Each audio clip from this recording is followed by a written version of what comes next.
Hey guys, welcome to the show. We're here at the site of the very first HalCon at the Lord Nelson Hotel here in Halifax on South Park Street. We're ecstatic to be sitting down with Jennifer Lambe, who's joined us today. Thanks for joining us today. Thank you.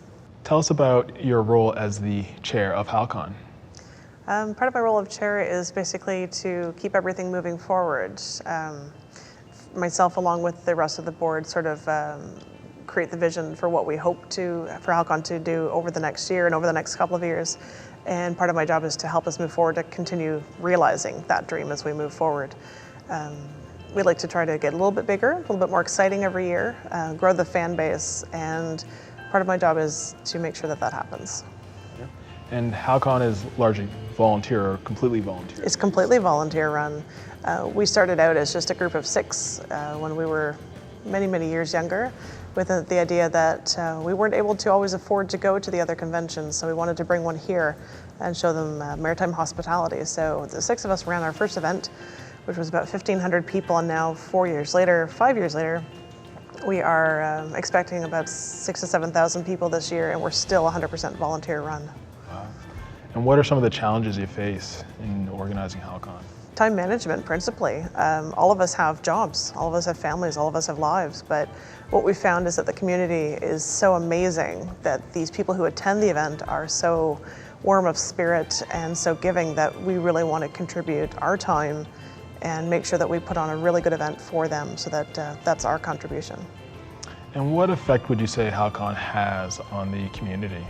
It's had a really positive experience for a lot of people. It's given them a lot of confidence to put on costumes, to try out new things, make new friends. There's been a lot of emails and letters that have come back to us after each event that show that they had an amazing experience, that they would never have tried something otherwise if it were not for the encouragement from friends and family, and they've made new friends each year with HalCon. And how does that make you feel on a personal level? There's a lot of warm and fuzzies involved with working with HalCon. Since there's no salary, the perks are just exclusively what you work for. We operate mostly on t-shirts and hugs and puppies and love. It's not a good system, but HalCon is an amazing community to be part of. And what part of HalCon do you look forward to the most each year? There's so much about HalCon that I really enjoy. It's hard to pinpoint a single moment. Right before we open the doors on Friday, just seeing the lineup of people in costume that are all really excited to get in and get started having a good weekend.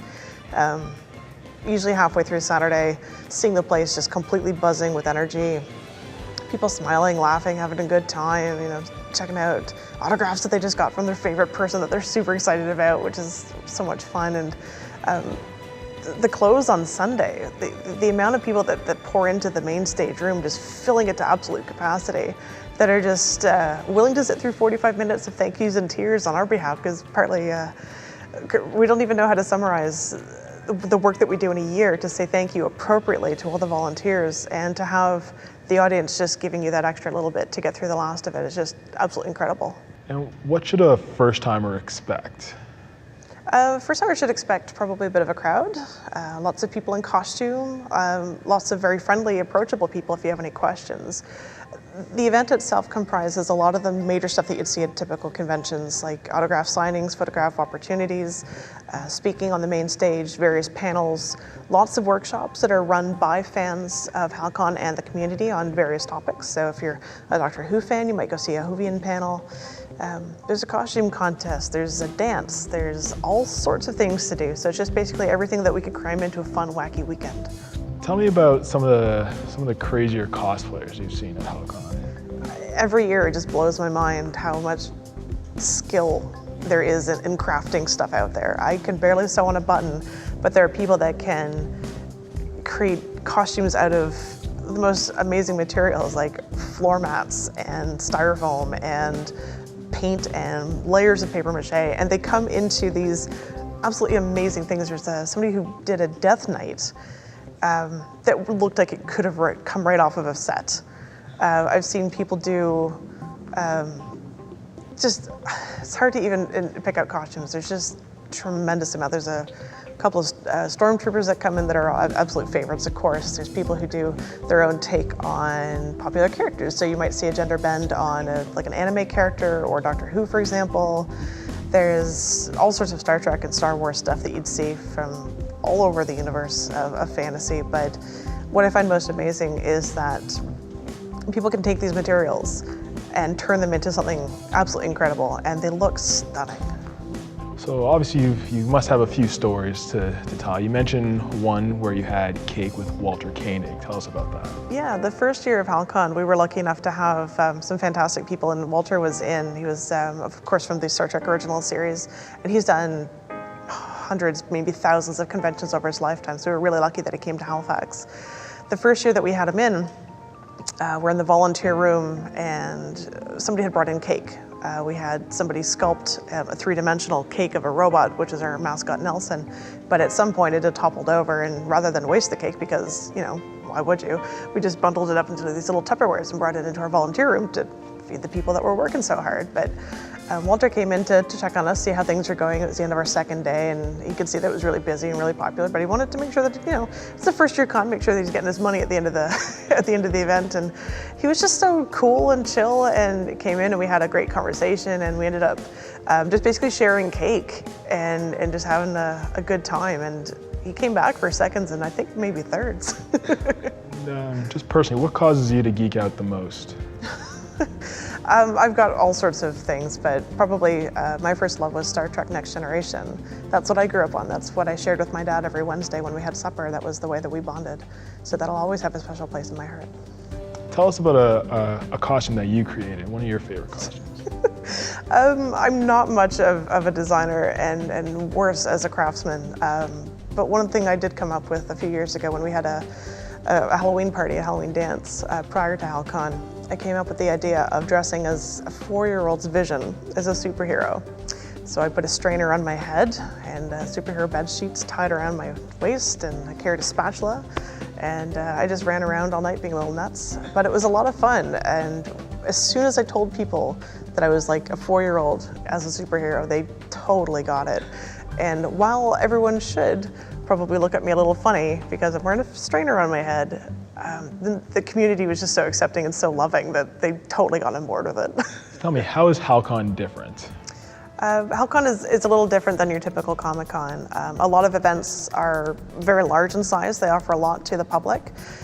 What we try to do a little bit differently is, instead of just having an area to shop with the different vendors and exhibitors, instead of just stage and autographs and photographs, which is a lot of what a convention is going and getting that experience, we try to offer a lot of more fun and a lot of more entertainment and a more all-in-one kind of approach.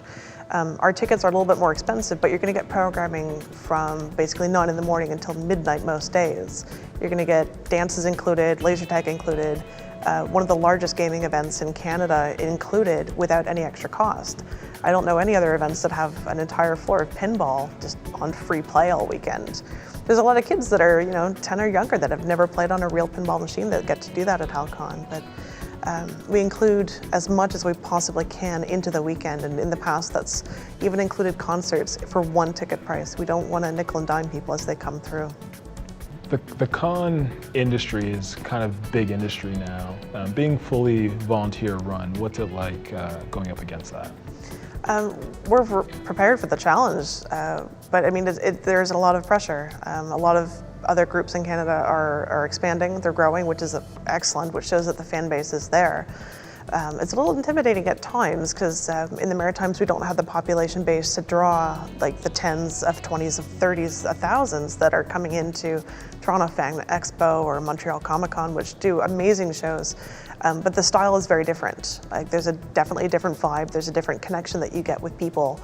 And what we're trying to do is really become part of the community as opposed to just making a buck, because really the money that we raise is either reinvested to make the event better or donated to charity.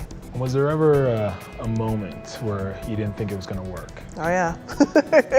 The first year that HalCon ran, a few weeks before the event, because we hadn't integrated online ticket sales as effectively as we had today, we couldn't really measure exactly where we stood in the community, and it was our first one. On paper, it should never have worked, but we had faith in ourselves. The guests were all signed up and ready to go, and we knew that there were fans out there, so we thought, let's just go for it. Let's see what happens. what's a little bit of elbow grease to make this thing run? And it turned out absolutely amazing. We had expected maybe 800 to 1,000. We had almost 1,500 people attend. And they absolutely invaded the Lord Nelson. We scared the staff a little bit, I think, with all of our costumes and enthusiasm. We weren't the typical business crowd, but it showed us that there's a lot of room to grow with the event. And over the last couple of years, it's quadrupled its size. And I think we're showing the rest of Canada that we can compete and that the Maritimes are here to stay. So what brings people back year after year to HalCon? Well, it's the biggest event in the Maritimes. For anything that's like this. There's a lot of great events here in the area, but you have to go to Newfoundland to get the next largest one, which is only about 2,500 people, but Sci-Fi on the Rock does a good show.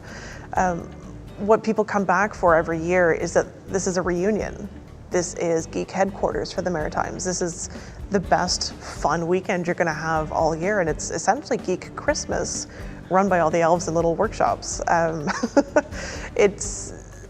There's an opportunity to show off your latest costume. You get to go to panels, you get to meet celebrities, you get to have a lot of fun with the games. There's so much to learn and see and do and experience and just be with like-minded people that are totally into everything that you're into. It's just a really good feeling that you come away with every year. And what can con-goers expect this year? This year is going to be a lot like before, but we've done a few little changes to make sure that we keep it interesting.